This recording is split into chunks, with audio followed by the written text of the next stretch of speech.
Welcome to Action Energy Market Global podcast. My name is Tarja Teppo. I'm the founder of Action Energy Finance. In this video podcast, we interview people that work with clean transition. We highlight solutions and stories behind them and explore project financing options utilized.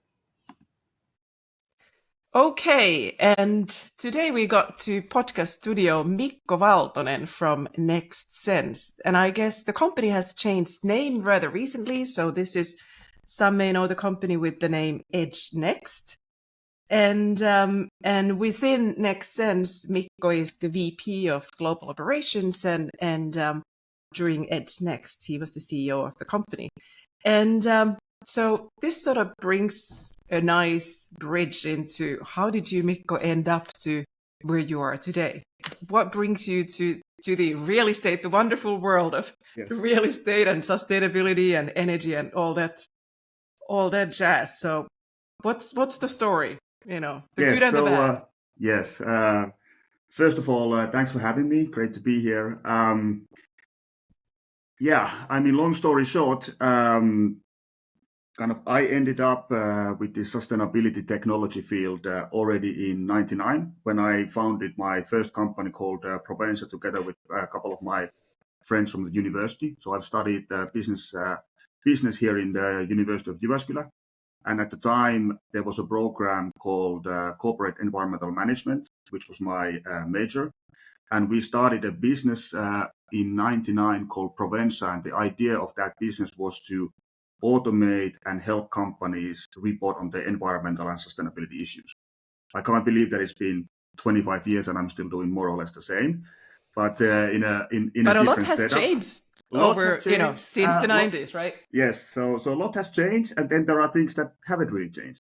So we had a slogan at the time that non-financial reporting should be as important as financial reporting for the valuation of the companies. Obviously, at the time, the main customer segment was Finnish or Nordic pulp and paper and forestry companies.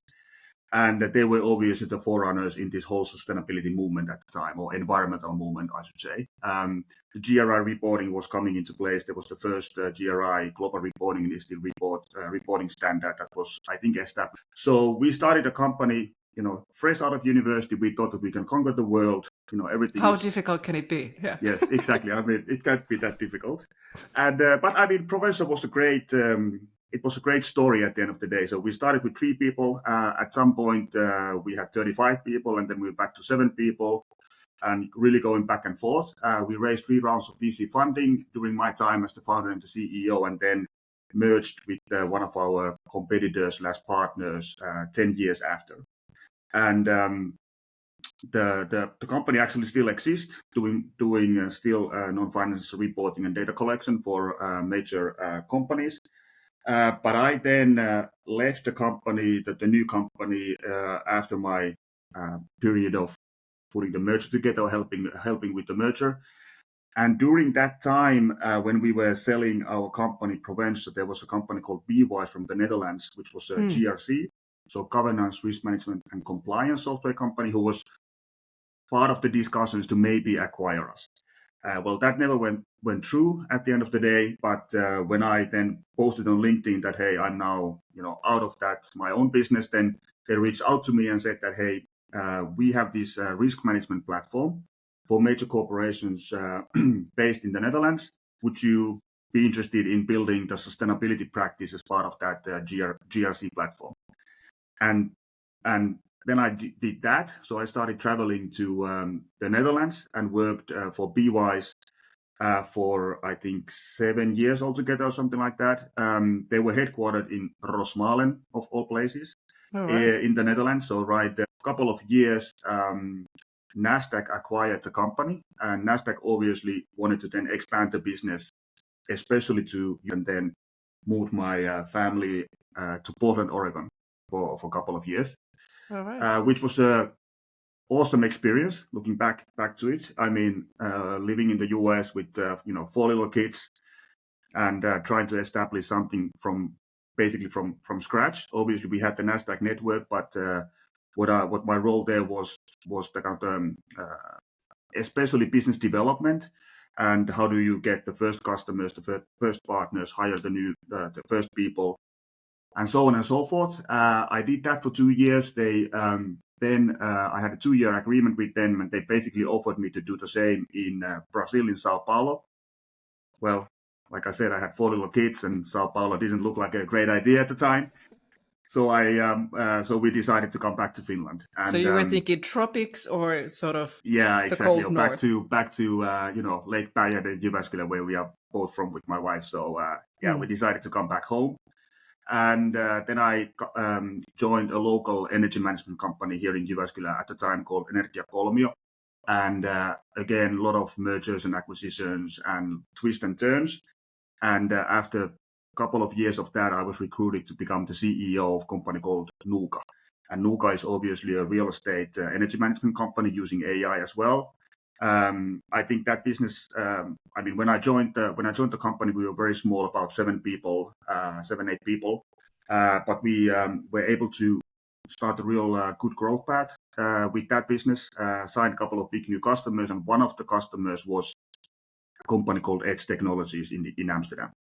Right. So that's why I kind of ended up with knowing the people from the Edge side. And after a few years, we were sitting together delivering one of our projects with the Edge people actually in New York, and they started thinking maybe we should do because a little bit of a background story. So Edge is a big real estate developer, mainly developing smart and sustainable commercial buildings, mainly offices. The idea there was that when they develop a building, it's always the most sustainable and smartest building in the city. But and they have some amazing buildings in the world. They have really amazing buildings and are in business. But at the time, they were kind of asking that, okay, we are now doing and developing these beautiful buildings on our own, but would there be a possibility to sell these smart technology or sustainability technology to other real estate developers, investors, or even tenants? And to me, that was a very exciting and interesting proposition because obviously Edge has a very good network in the real estate industry, especially with the big investors. So I joined them and started building what used to be called Edge Next. And that happened about 6 years ago. I actually was supposed to be here we had a 1-year agreement. Let's create a business plan. Let's hire the first people. And, 6 years later, I'm still here. But, that's happens. how that goes. Yeah. And so Edge Next grew from, basically 2 people to about 25 people. And then about 2 months ago, 6 weeks ago, we merged with a company called Sense by Physi, and we are now called Next Sense. So what we do today is that the mission is to decarbonize the real estate industry and do that with data. Because if you look at the big commercial buildings of today, especially the newer ones, they are like computers. So you basically go into a big 20,000 square meter building. If it's a commercial building, you have 10,000, 20,000 different type of sensors and data points. And with that data, what we see is that both from the operational perspective, so when those buildings are operating, you can really help them, be more efficient, be smarter, be more sustainable. And then also when you are designing these new commercial buildings, we can help with that data that we've now gathered in terms of simulating what would happen if you would do this or what would happen if you do that as a building developer. So that's kind of what the company does today. Okay. So continuing that, what you just explained. So is that when it comes to Next Sense, is the majority of the customers that you work with or the buildings that you work with, are they existing buildings or is this like new construction? So yes. So I guess sort of. Yeah. So the answer to that is both. But obviously 97% of the existing building stock out there is not Paris proof. It's not sustainable enough. So that's where the market is for sure. However, we do work with a lot of big investors who either develop or renovate or acquire an older building and turn it into a brown to green. So there are also a lot of functionalities that we can do, or a lot of solutions that we can offer to investors when they develop new buildings. But the majority of the business comes from existing buildings for sure. And 39% of the total carbon footprint globally comes from existing buildings. So that's the market we want to decarbonize as much as we can. That's right.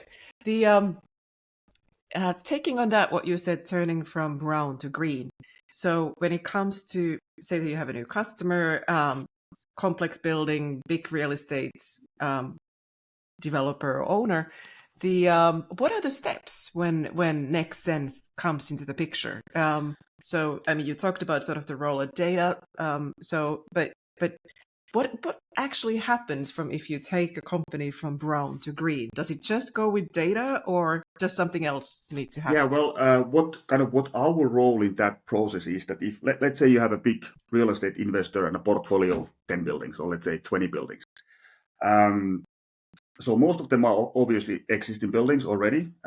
Typically, you would renovate 20% of your stock on a yearly basis, or of your asset, or something like that.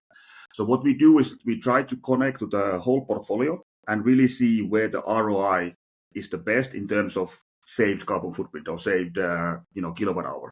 So we connect to these buildings, we see how they perform.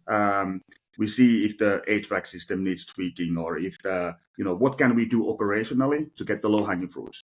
And at the same time, when we analyze those buildings, we can create these multi-year investment plans to say, hey, your building number 2 seems like, if you just change the BMS and if you just change the HVAC settings, you can save 25% of energy. Then there might be a building number 7, which is an old, piece of not the greatest building, and then you might have to go with a full infrastructure renovation process. Yeah, exactly. So what we are trying to do, or what we are doing with our big real estate investor customers, is that we obviously connect to all of those buildings. We monitor how they perform, we visualize the data, and we really help them. And then on the other hand, when we now know how your stock is or your assets are performing, we can help you design these investment plans of what should you do, where should you invest your 50 million or 10 million or 5 million to make the biggest change in terms of sustainability and road to Paris proof, as we call it. Okay, the real estate investors or funds or so forth. Are they just doing this from the goodness of their heart, or is there something else? I mean, are they after sort of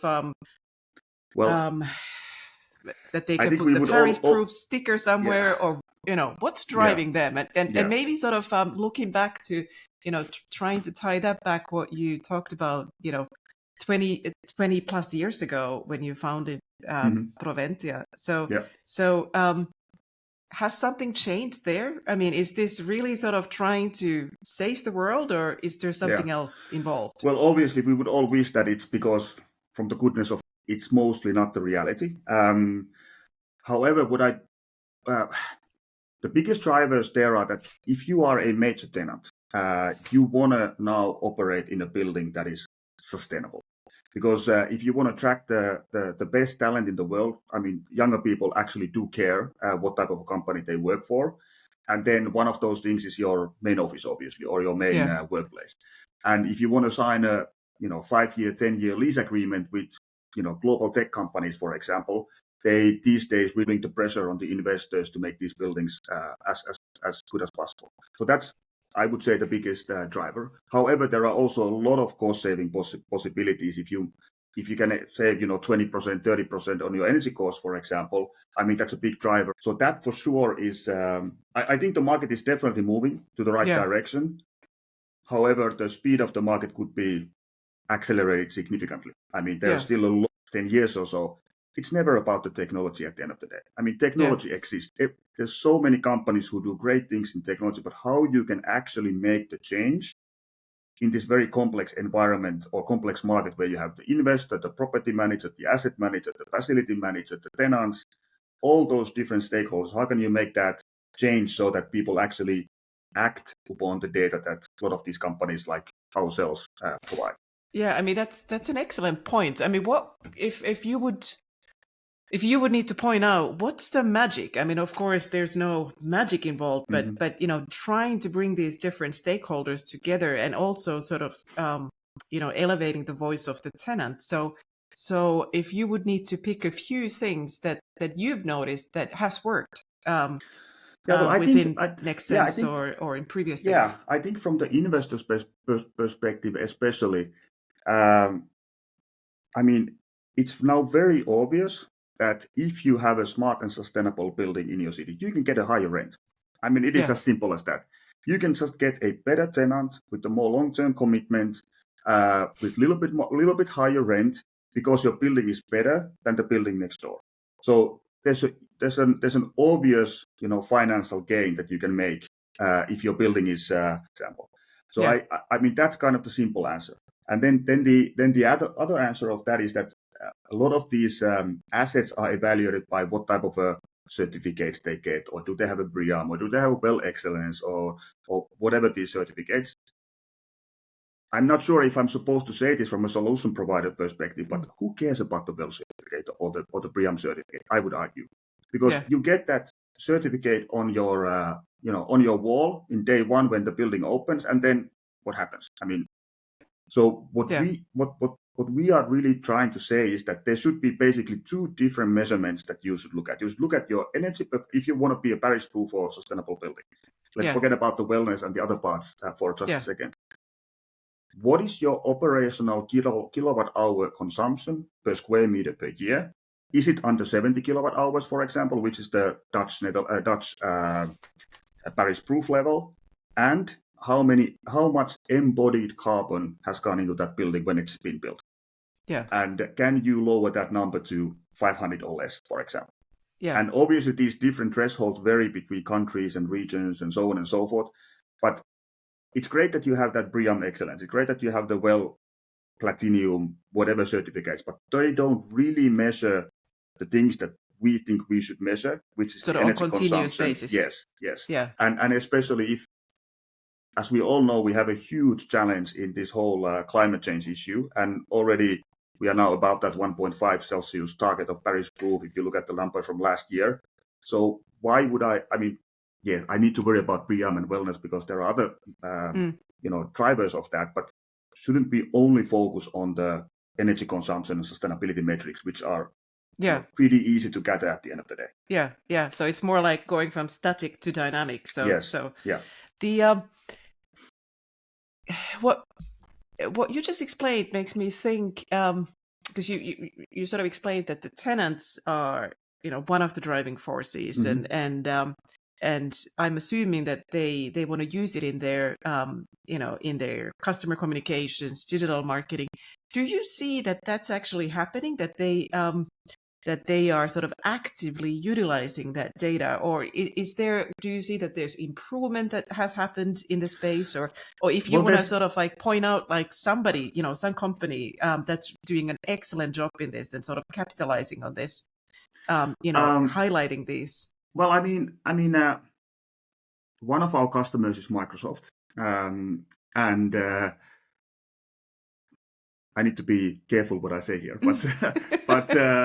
but I mean, they have a pledge where they say that they're going to offset all of their carbon footprint by they're first going to be carbon neutral, and then they're going to offset the carbon that they have emitted to the atmosphere over the past 25, 30 years. I can't remember the exact numbers. I don't have them in front of me right now. Yeah. But they are really using this type of building data as well as part of their, because obviously it's a software technology company. So the major components come from their cloud services and all those type of things. But this is a big part of it. I mean, they have, I don't know how many buildings, but let's say 200, 300, 400 buildings that they operate or lease and own globally. So it's a big footprint. Chunk. Yeah. And if you can now create a program where you put all those buildings that you have a long, multi-year lease plans, for example, or you own, and make sure that those become Paris proof or those become as sustainable as possible. I mean, that drives the market, obviously, because who doesn't want a Microsoft headquarters as their main tenant in Amsterdam or Helsinki or Oslo? So I see. I mean, it's. I don't want to sound like the investors don't care. Of course they care. There are a lot of really good investors and developers who are really trying to make the best buildings ever, like the one that owns our company or majority of our company. But the pressure has to come from the market. And if they care more when the customer puts the foot down and says that this matters to us. So that's basically exactly if one pulls it together. Good. Maybe as a last thing, because I mean, you've been in this field for for a Way too long long. time. Yeah. And I mean it's super exciting path that you've gone through, really sort of because I would say that the common theme there is like really starting from small team and then growing that and sort of Yeah. finding sort of the way to how to make it bigger, how to generate impact. The if you would need to sort of pick a few things, sort of like lessons learned in the real estate sustainability field, because I mean, as you said, this is it's a big sector and but the what are the lessons learned for you growing different sort of companies in this area that if that you would like to share with Yeah. somebody listening to the podcast and being in the same swamp, so to say? Yeah. Well, I mean, what I've always done, and it might not have been the right thing to do, but what I've always tried to do is that when you build a new product or if you can find one or two or three good pilot customers and really do what they want you to do. So rather than I have this vision, I want to develop this software platform, blah, blah, blah, and then I will come to the market after 2 years of developing this. What I would urge people to rather do is that, okay, I have this. Of course, you have to have your own vision. You have to know what you're trying to do and your own targets and so on as a company. But when you have that first beta version available and your good ideas, if you can now bring that to a big company that might become your customer in years to come and really work together with them to create the exactly how they would like it to be. At least that for us has worked pretty well, or for me personally as well in different companies. So when you can develop your products together with your potential future customers and really work with them in partnership, don't try to sell them everything in the first year. It's just not going to happen. You are a small startup scale-up company. Nobody believes in you, more or less. But if you have these big customers that you work together and then you can develop what they really need, that typically, I mean, if the customer is the right type of a customer, the market typically follows. So if you can work something with our main customer was Stora Enso. So if Stora, so and the same with with the other businesses that we've had. So if you want to go after the public, let's say cities and communities and all that kind of stuff. I mean, very well that we work with the city of Helsinki with Nuuka. If they are happy, probably the other cities will follow. So. And it takes time. I mean, you always have your budget way, revenue forecast never happens and the costs are always overrun for the first couple of years. So make sure that you don't set the expectations too high in the first year or two, because then you lose all the credibility towards your, investors. But that's kind of the main message that I would tell somebody who's trying to do the same thing. Just as quickly as possible, work with your customers. They will understand. They will understand that you are developing a software solution or whatever solution. If you tell it to them, directly, hey, I have this idea. Do you think this idea is great? Can you help me develop this? And if this then works for you in 1 year's time, you can get this for 80% discount or whatever the case. Yeah. So that type of approach we've typically taken with the companies that I work with, and then at least, if nothing else, you have develop a solution or value proposition that meets somebody's needs who is well-known, established player in the market, and you can grow from there. Yeah. Okay, super. Mikko, this was a great sort of a wrap-up for anybody sort of listening to the path that you've gone through in this sector. So thank you coming to the podcast today, and have a great continuation of the day. Thank you. Thanks. Thank you for listening. To follow future episodes, subscribe to our newsletter at www.actionenergymarket.com and select Action Energy Market Global Service. We publish new episodes on Fridays. If you are a technology provider or developer in the energy or clean infrastructure area, add your solution to our solution bank.